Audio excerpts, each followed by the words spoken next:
Assalomu alaykum hammaga. Bugun sizlar bilan bronkial astma kasalligi haqida gaplashamiz.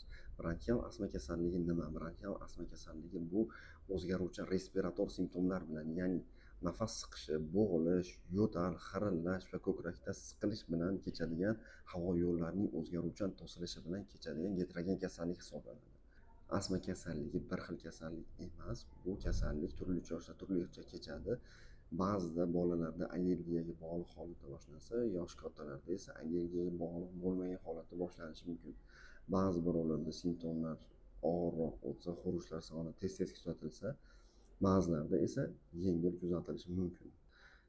Shuning uchun hozirgi zamonaviy tibbiyotda astma kasalligi fenotiplarga va endotiplarga bo'lib o'rganilmoqda va davolanmoqda.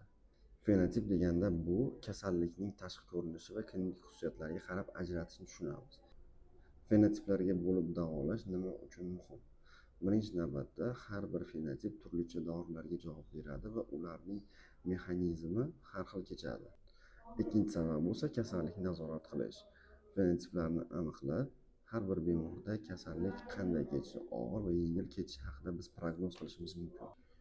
Agar yuqoridagi simptomlar sizda va sizning yaqinlaringizda kuzatilayotgan bo'lsa, unda siz bizga murojaat qiling.